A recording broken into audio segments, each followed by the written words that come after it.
আসসালামু আলাইকুম। মোটিভিদ্যার পক্ষ থেকে স্বাগতম। আজ আমরা এই সৃজনশীলটার সমাধান করব। এখন এই সৃজনশীলে বলছে কি যে একজন লোক মাসে 1200 টাকা সঞ্চয় করেন এবং এই আগের মাসে যে যত টাকা সঞ্চয় করেন তার পরের মাসে আগের মাস থেকে 100 টাকা বেশি সঞ্চয় করেন। এখন বলছে তিনি 20তম মাসে কত টাকা সঞ্চয় করেন। এগুলো মূলত এই প্রথম 20 মাসে মোট সঞ্চয় টাকা এবং কত মাসে 10,000 10,06,000 10,00,000 1,62,হাজার টাকা সঞ্চয় করতে পারবেন। এখন করবেন মূলত এগুলো ধারার অঙ্ক। আপনি যদি ধারার অঙ্ক বা ধারা সম্বন্ধে একদম পরিপাটি বা ভালো ধারণা পেতে চান, আমাদের প্লেলিস্ট থেকে ধারা সম্বন্ধে যে প্লেলিস্ট আছে ওটা থেকে ক্লাস করতে পারেন, অথবা আমি ডেসক্রিপশনে লিংক দিয়ে দেবো, ওখান থেকে ক্লাস করতে পারবেন।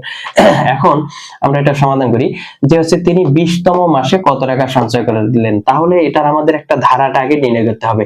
তাহলে প্রথম মাসে উনি কত টাকা সঞ্চয় করে 1200 টাকা।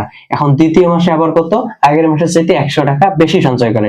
এই যে বলছে যে প্রত্যেক মাসের তুলনায় আগের মাসের তুলনায় বা পরবর্তী মাসে আগের মাসের তুলনায় প্রত্যেক মাসের তুলনায় 100 টাকা বেশি সঞ্চয় করে। তাহলে আগের মাসে কত টাকা সঞ্চয় করছে 1200, পরবর্তী মাসে হবে 1300 টাকা।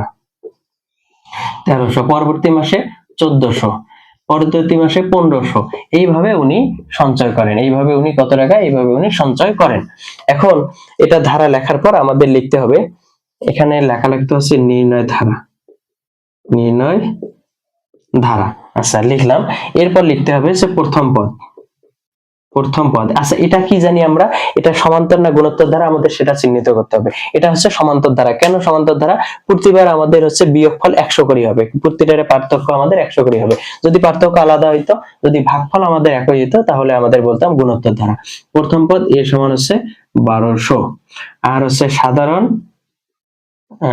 সাধারণ অন্তর বলতে কি, অন্তর মানে বিয়োগ। সাধারণ অন্তরকে ডি দ্বারা প্রকাশ করা হয়। তাইলে 1300, এই যে দ্বিতীয় পদ বিয়োগ প্রথম পদ, 1300 বিয়োগ 1200, দ্বিতীয় পদ বিয়োগ প্রথম পদ। এটা যে দ্বিতীয় পদ, এটা প্রথম পদ, এটা দ্বিতীয়, এটা প্রথম, যেটাই ধরেন। তাহলে 100। তাহলে আমাদের কত হলো 100। এখন সমান্তর ধারার কি বলছে, তিনি 20তম মাসে কত টাকা সঞ্চয় করেন। তার মানে 20তম মাসে যায় এইভাবে গিয়ে আমাদের 12, 13, 14, 15, এইভাবে 20তম মাস যেদিন হবে ওই দিন উনি কত টাকা সঞ্চয় করবেন, ওই দিন উনি কত টাকা সঞ্চয় করার জন্য দিবেন, সেটা আমাদের বের করতে বলছে।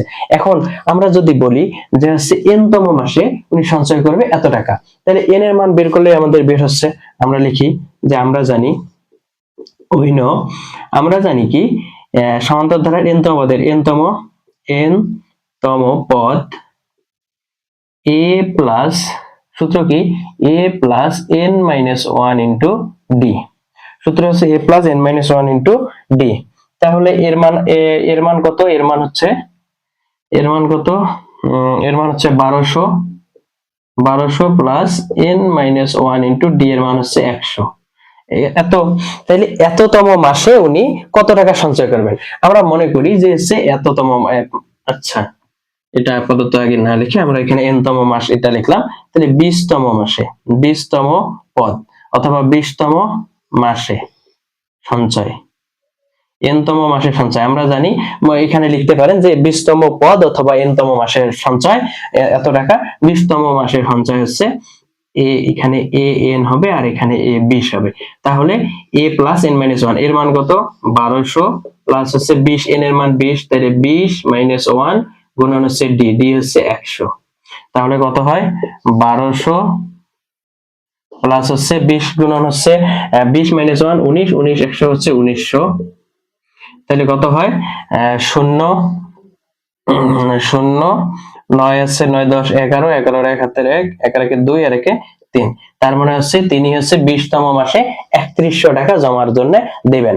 তাহলে এটাই উত্তর। তার মানে 20তম মাসে তিনি কত টাকা জমার জন্য দিবেন, 3100 টাকা। এটা ক নম্বরের উত্তর। না বুঝলে আবারও প্রশ্ন করতে পারে। এবার খ নম্বর বলছে আর ধারা সম্বন্ধে আপনি যদি ভালো শিখতে চান আর কি, তাহলে এই প্লেলিস্ট থেকে ধারা সম্বন্ধে ক্লাস করতে পারেন, তাহলে কখনো ধারা সম্বন্ধে সমস্যা হবে না। এখন খ নম্বরে কি বলছে, প্রথম 20 মাসে তার সঞ্চয় কত টাকা। তার মানে ওই যে একবার দিচ্ছে 1200, তারপরে 1300, তারপরে 1400, এইভাবে 1500, এইভাবে 20 মাসে যায় দিচ্ছে 3100 টাকা। এই সব টাকাগুলোর মোট টাকা তার কত হয়েছে এটা বের করতে হবে। তাহলে আমরা লিখি ধারাটি নির্ণয় ধারাটি ধারাটি হচ্ছে কত 1200 প্লাস হচ্ছে 1300 plus 1400 plus dot dot dot এইভাবে। এখন বলছি কি প্রথম 20তম মাসে, তাইলে হচ্ছে প্রথম পদ আগে লিখি। প্রথম পদ এ সমান হচ্ছে 1200, সাধারণ অন্তর ডি সমান কত 1300 মাইনাস 1200, এগুলো লিখতেই হবে, সমান হচ্ছে 100। ডি এর মান বের হলো। এখন বলছে 20তম মাসে কত টাকা সঞ্চয় করে, তাহলে আমরা যদি লিখি এন তম মাসে সঞ্চয় করে, আমাদের এন তম পদের সমষ্টির সূত্র কি, সমান্তর দ্বারা এন তম পদের সমষ্টির সূত্র হচ্ছে কি, সমান্তর দ্বারা এন তম পদের সমষ্টি এন সমান n by 2 into 2a plus n minus 1 into d, সমান্তর দ্বারা n তম পদের সমষ্টির সূত্র n by 2 into 2a plus n minus 1 into d। তাহলে 20তম মাসে আমাদের কত হয়েছে 20 মাসে, 20তম বলতে যা n 20 মাসে n মাসে, হ্যাঁ এখানে n মাসে লিখলে ভালো হয়, 20তম মাসে হলে কেমন হয়, তাহলে আমাদের 20 মাসে সঞ্চয় করে S20 সমান হচ্ছে n এর জায়গায় শুধু আমাদের 20 হবে n by 20 plus 2 into 1200 plus হচ্ছে n মাইনাস 1, তাহলে 20 মাইনাস 1 গুণন হচ্ছে 100। তাহলে আমাদের কত হয় এখানে 10 দুগুণে 20, 10 আর 12 দুগুণে হচ্ছে 2400 প্লাস হচ্ছে 19, 100 হচ্ছে এখানে 20 থেকে 1 গেলে 19, 19 100 হচ্ছে 1900। তাহলে কত হলো একটু উপরে লিখি, উপরে হয়েছে 10 গুণন হচ্ছে 2400 আর হচ্ছে 13, আচ্ছা 3100 না 0 0 9 4 13 3 হাতের 1 9 4 13 3 হাতের 1 1 আর 1 2 2 2 4 43,000 4300 টাকা। তার মানে গুণন হচ্ছে 10, তাহলে 4000 না 43,000 একক দশক শতক হাজার 43,000 টাকা উনি, এত হইলো অ্যান্সার। তাইলে উনি হচ্ছে 20 মাসে কত টাকা সঞ্চয় করবে, 20 মাসে মোট টাকা ওনার 43,000 টাকা সঞ্চয় করবে। তাহলে আমাদের কোন সূত্র দেয় n by 2 into 2a plus n minus 1 into d, সমষ্টিক সূত্র দ্বারা আমাদের নির্ণয় করতে হবে। এখানে n তম মাসে সঞ্চয় করে এত টাকাও লিখতে পারেন, অথবা n তম পদের সমষ্টিও লিখতে পারেন, n তম পদের সমষ্টি এত, 20তম পদের 20টি পদের সমষ্টি এত, তাহলে এটাও লিখলে হবে। না বুঝলে প্রশ্ন করতে পারেন, প্রশ্নের অ্যান্সার দিব। এরপর বলছে কত বছরে তিনি তিনি হচ্ছে 1,62,000 টাকা সঞ্চয় করতে পারবেন, মানে হচ্ছে তিনি কত বছরে। তাইলে আমরা দেখব কত বছর, 12 মাসে 1 বছর, আমরা হলো মাসটা বের করি তাহলে বছরটা বের হয়ে যাবে। এখন গ নম্বরটা, কত বছরে তিনি কত টাকা সঞ্চয় করবেন, 1,62,000 টাকা, 1,62,000, 1,62,000। আচ্ছা এগুলো মিশাই দেই, একটু উপরে লিখি। গ নম্বর কি বলছে, কত বছরে তিনি, কত বছরে বের করতে বলছে, কিন্তু কত বছরে তিনি 1,62,000 টাকা সঞ্চয় করতে পারবেন। তাহলে আবারও নির্ণয় ধারা লিখি, নির্ণয় হচ্ছে ধারাটি 1200 প্লাস হচ্ছে 1300 1400 এভাবে চলতেছে। তাইলে হলো প্রথম পদ এ সমান হচ্ছে 1200, সবগুলা একই নিয়ম, জাস্ট আমাদের সূত্র সময় একটু সূত্র পাল্টিবে, পরিবর্তন হবে। আমাদের হচ্ছে সাধারণ অন্তর ডি সমান হচ্ছে 1300 বিয়োগ 1200 সমান হচ্ছে 100। ক্লিয়ার? এবার বলছে যে কত বছরে এত টাকা, আমরা বছরটা আপাতত বাদ দিই, যে কত মাসে উনি এত টাকা সঞ্চয় করতে পারবেন। আমরা মনে করি যে n তম মাসে উনি এত টাকা, n মাসে উনি এত টাকা সঞ্চয় করতে পারবেন। n মাসে বলতে হচ্ছে মোট টাকা কিন্তু এত টাকা। তাইলে আমরা মনে করি যে মোট টাকা যদি এত টাকা হয়, তাহলে হচ্ছে n তম পদ, এনটি পদের সমষ্টি। তাহলে মনে করেন যে আমরা এখানে 10টা পদের বাড়ি করবো, যে 20টা পদে যে একটু আগে বের করলাম হচ্ছে 43,000 টাকা, 43,000 টাকা 20টা পদের সমষ্টি। এখন ওখানে যদি 20টা পদ না বলি, বলতো যে 43,000 টাকা কত মাসে সঞ্চয় করতে পারবেন, তাহলে আমরা কি বের করতাম, ওই সমষ্টি বের করি, এন এর মান বের করতাম, অত 20 এর মান 20 বের হয়ে যেত। আমাদের এখন ওইটাই বের করতে হবে, যে হচ্ছে উই নো উই নো কি এনটি পদের সমষ্টি, এনটি পদের, এখানে যদি লেখেন যে সমান্তর ধারার এনটি পদের সমষ্টি একই জিনিস, এনটি পদের সমষ্টি সে n by two, S N সমান n by two into 2a plus n minus 1 into D. তাহলে হচ্ছে কয়টা পদের সমষ্টি আমাদের দেয় নাই। এখন লিখবো এইটা ইজ ইকুয়াল টু আছে 1,62,000। তার কারণ এনটি পদের সমষ্টি এত, তাহলে এত পদের সমষ্টি বের হবে এত টাকা, তাহলে এত বলতে এন পদের সমষ্টি, তাহলে এন এর মান যেটা বের হবে ওটা আমাদের উত্তর। আশা করি বুঝতে পারছেন, না বুঝলে তো প্রশ্ন করতে পারেন শর্ত মতে। তাহলে n by two into 2a plus n minus 1 into D is equal to কত, 1,62,000 টাকা। এখন এখন এটার মান বসাই, n এর মান তো নাই, আমাদের n এর মান বের করতে হবে। 2 ইন্টু হচ্ছে 1200, তাহলে 12 দুগুণ একবারে 2400 লিখি, 2400 প্লাস হচ্ছে n minus 1, n minus 1 into D এর মান কত, ডি এর মান হচ্ছে আমাদের 100 সমান হচ্ছে 1,62,000। আচ্ছা, এই যে n হচ্ছে n বাই টু কার সাথে, সবার সাথে কিন্তু গুণ, তাহলে এই 2টা নিচে আছে, 2টা ওপাশে নিয়ে গেলে কিন্তু হয়ে যায়, এই 2টা ভাগ আছে ওপাশে নিয়ে গেলে হয়ে যায় গুণ। তাহলে n ইনটু 2400 প্লাস হচ্ছে 100n মাইনাস হচ্ছে 100, মাইনাস হচ্ছে 100 ভাগ হচ্ছে এটার সাথে এটার গুণ হবে, তাহলে 1,62,000 কে 2 দ্বারা গুণ করলে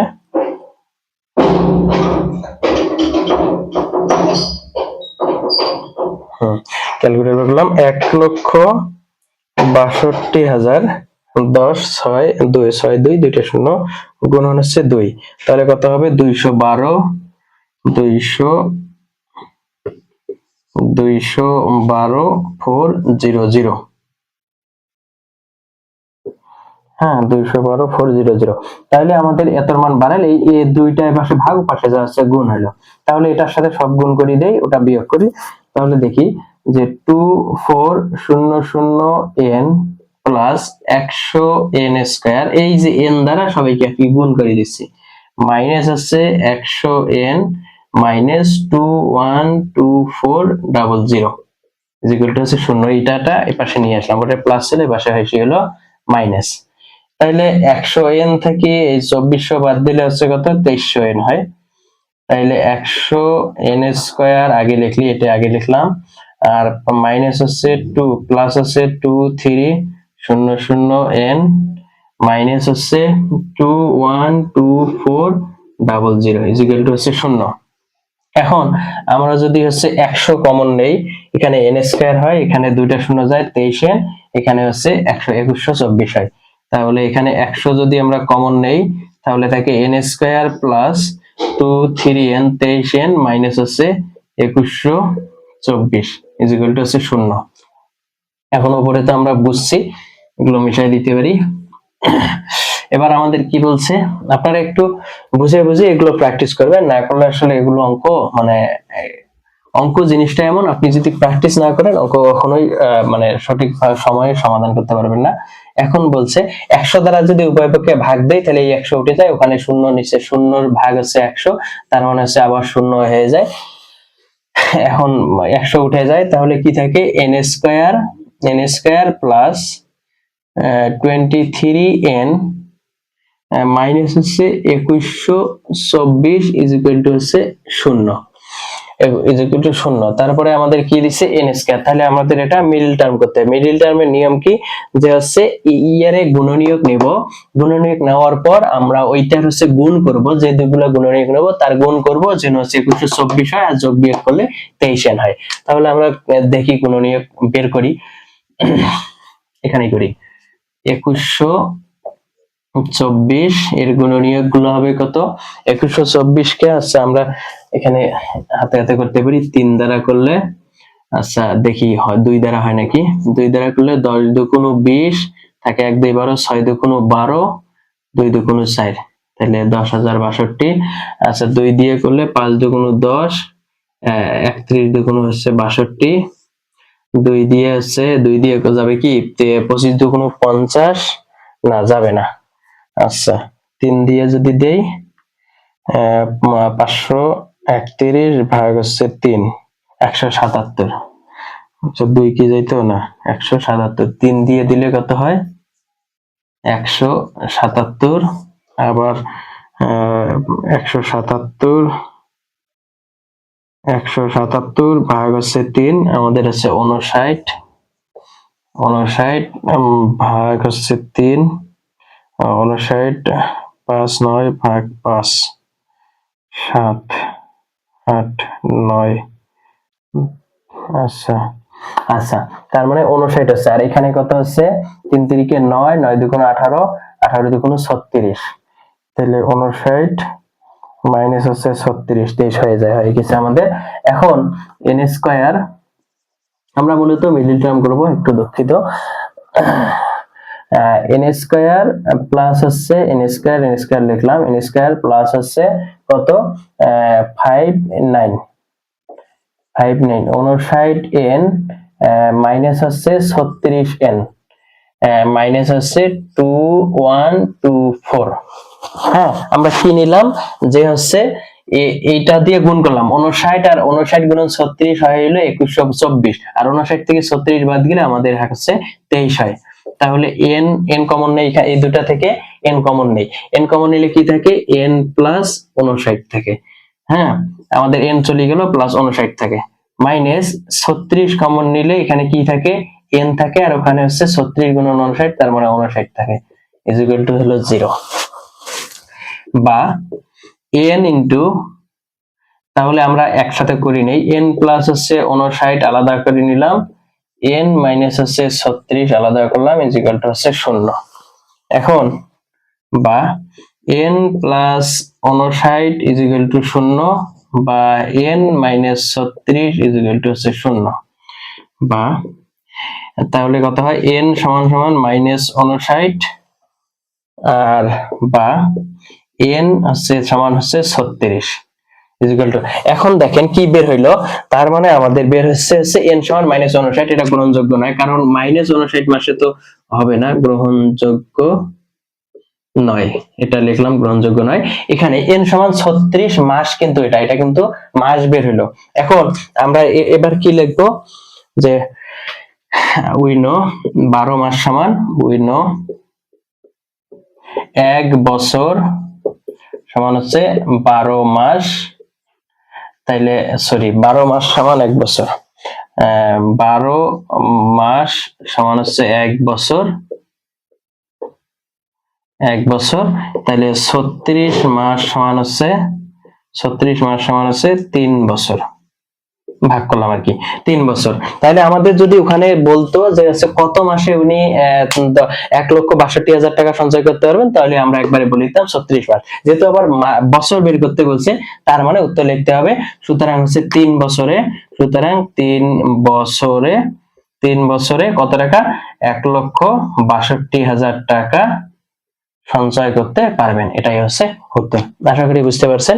আমার যদি বোঝাইতে সক্ষম হয়ে থাকি বা আমার বোঝানো ভালো লাগে, আপনাদের বন্ধুদের মাঝে শেয়ার করতে পারেন এবং মোটিভ বিদ্যা চ্যানেলটি সাবস্ক্রাইব করবেন। আসসালামু আলাইকুম।